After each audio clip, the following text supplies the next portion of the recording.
No.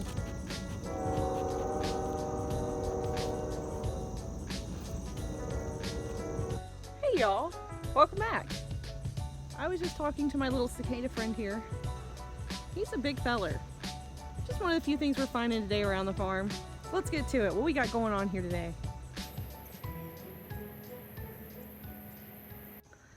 It's kind of that point in the year where I start to kind of wind down with my garden. I have always found that being a gardener or being outside a lot, when things around you stop growing up and you can just kind of see them wilt and hit that period of rest before fall really sets in, I kind of do the same thing, and it's really hard for me to get in gear sometimes. So while I am hoping I will be energetic enough to put in a fall garden and to start seeds, if I'm really honest with myself, with a goat getting ready to kid, lots of other projects that are gearing up, and we're trying to take advantage of cooler weather, I just don't know if a fall garden is going to be in my future here on Mulberry Branch Farm this year. So I'm just kind of going through. You can see I've got all kinds of weeds. I'm trying to pull things out and get them all kind of ready to put to bed for fall. Even though it's mid-August, fall's going to be here before we know it. I'll be planning my breeding schedule for spring next year. It's going to get really busy really fast, and I don't know if I'll be able to keep up with a garden. It doesn't mean I might not throw some seeds out here and see what they do, but you guys can tell even my sunflowers are starting to droop a little bit. My mammoths bloomed and they're beautiful, but you can even tell the sunflowers are feeling kind of tired for the season. What are you doing? Is he not the cutest bunny you guys have ever seen? He gets so excited to be out. Are you excited? Oh, he loves you.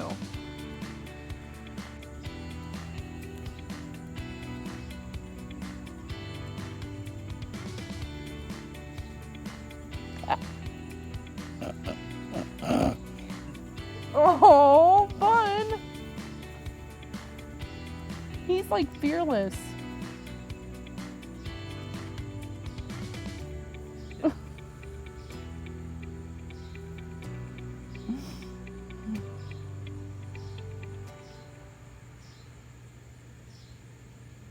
Elmo, what's wrong? Oh God. My guineas that got out the other day have made their way from the barn, which is all the way down there. They went all the way around into the woods, all the way back around, and now they're down here by the beehive. And I think they're down here because they're cleaning up the dead bees in front, because bees expire and they're really good about bringing their dead out. They don't leave them inside of the colony, so they bring them outside the hive and drop them in front, and I'm pretty sure that's what my guineas are eating. However, I have one whose foot doesn't look so good. She's limping, or he is limping, and despite my best efforts to catch this guinea, it can still outrun me. And it can fly. So I'm gonna have to see if maybe I can get a hold of him and see what's going on with it. I originally noticed it a few days ago and figured it was just like a bruise because they were learning to flush, and come to find out, guineas actually can break their legs easily. So I'm really hoping that I don't have a guinea with a broken leg, but if we do, then we will try to catch him or her and treat accordingly, because that's just what we do. That's what we're supposed to do, is take care of our animals when they need it. Then we've got poor Tabitha here with her sorry 2 tail feathers that she has left during her molt. So Tabitha actually started to molt about 3 or 4 days ago, and I was scared because the first time I noticed all of the turkey feathers, I had wondered maybe if a raccoon had gotten up on their perch and had tried to mess with them. But then I thought, well, their turkeys are a lot bigger than a raccoon. I mean, it would have to be a very large raccoon to try to mess with some of our turkeys. And come to find out, she's just molting. So for a lot of you new chicken owners out there, fall in many places, or late summer, is when chickens start to molt naturally, which means They drop a lot of feathers and it can be really scary. I thought a predator had actually taken a swing at her. Wasn't a predator, didn't take a swing at her. She's just losing her plumage for the year and growing in new right before the winter. So we've got an injured guinea, a half naked turkey with no tail feathers. I mean, what else can we get into around here? Yeah.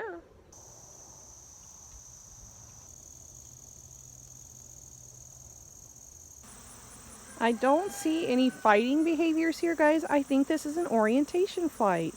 For those of you that aren't familiar with an orientation flight when it comes to bee behavior, it's technically just flight school for bees.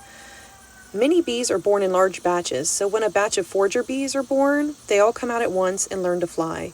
You may have noticed that a lot of these bees are doing a figure 8 formation. They're just getting the feel of their wings, and the total activity of this lasted for about 5 minutes before they all went back into their hive. It was actually really awesome to see. Here's a good example of the figure 8 formation I'm talking about. Look at that little face. Oh, he's so cute. Speaking of Bun Bun, I got something to show you guys. Come on.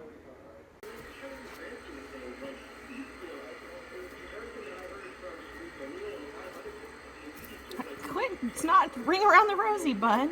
I'm trying to get this off of you, buddy. You're in a pretty severe molt. You're in a pretty severe molt. Bun Bun is in the middle of a molt, which for most rabbits happens around the fall time. Last year, since he was not yet a year old, I don't recall him going through quite as severe of a molt, but this year, because he's coming up on 2 years and is considered a senior buck, he's going through a severe molt, and it makes him look like a little hobo. It's crazy. Cutest little hobo I've ever seen, but a hobo nonetheless. Okay, y'all, this thing scared the bejesus out of me. I had some old hanging baskets. I was reusing the dirt. I was cracking them apart, and I saw this thing. I'm not quite sure what it is, but I know it won't hurt me, but it still freaked me out. What is that, guys? Like some kind of... It's not a snake. It's got feet right there.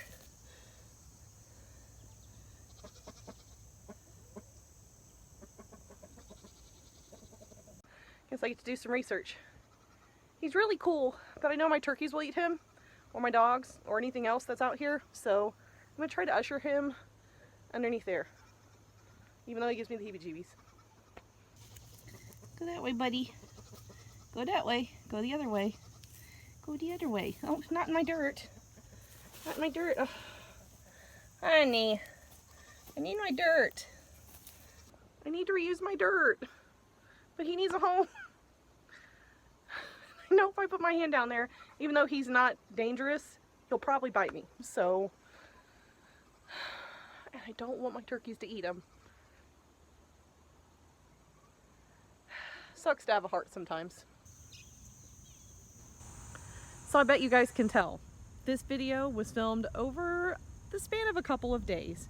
We've been really busy, and a lot of our projects have just been pulling us kind of all over the place. So every once in a while, you're gonna get videos like this from us where it's just a compilation of a lot of different things that's going on here on the farm, but I don't want you to miss out on them because, yeah, it's an adventure and I want to bring you with me. So with that being said, some of the things that you can expect to see in some of our upcoming videos is going to be a lot based around our coop, a lot in goat maintenance, goat preparations for breeding, and we do have one sweet doe that is a week from today.